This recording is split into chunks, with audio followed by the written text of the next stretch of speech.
Today, we're looking at what I guess you'd call a piece of serious heavy metal, the Kramer DGKAT-IN8-F64. Oh, yeah. This is an 8-input card for their VS6464 modular matrix switchers.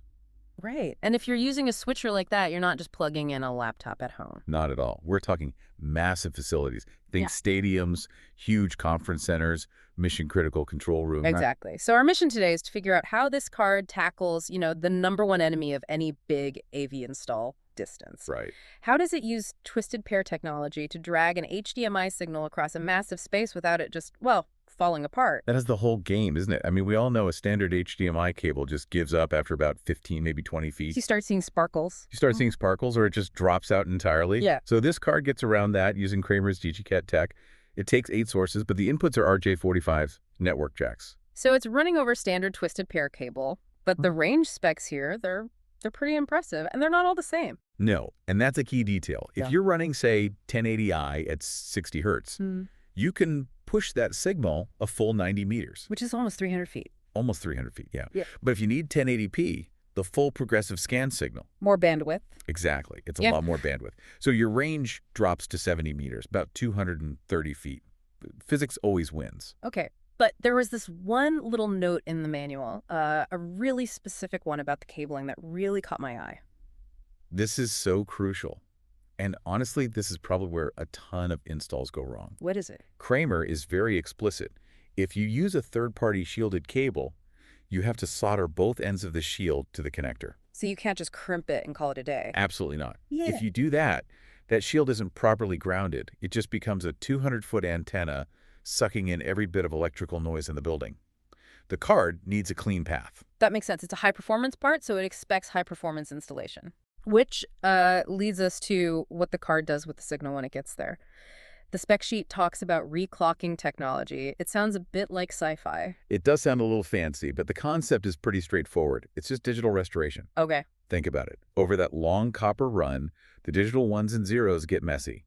The timing gets sloppy. That's called jitter. Right. Reclocking basically rebuilds that signal from scratch. It creates a fresh, perfectly timed signal before it even hits the main switcher.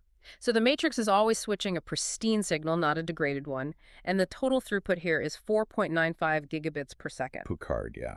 That breaks down to 1.65 GBPs for each channel. So it's fully compliant with HDMI 1.3A, HDCP 1.4. It handles 3D pass-through, all the basics of that era. You're just not pushing, 4K HDR through this particular model. Understood. Let's talk about the physical side of things. For an integrator, one of the biggest pains is hiding power bucks at the source end. Oh, it's a nice Does one. this card help with that? It does. It has what they call the Power Connect system. So the card in the rack actually sends 12 volts of power down the twisted pair cable to the transmitter box. Oh, that's clever. So the little box the user plugs their laptop into doesn't need its own outlet. Exactly. No wall wart. It cleans up the installation in a huge way. And I'm seeing it also handles bidirectional RS-232. Correct. So over that same single cable, you're not just getting video. You can send control commands from the rack back to, say, a projector or a camera. Turn it on, turn it off. Very useful.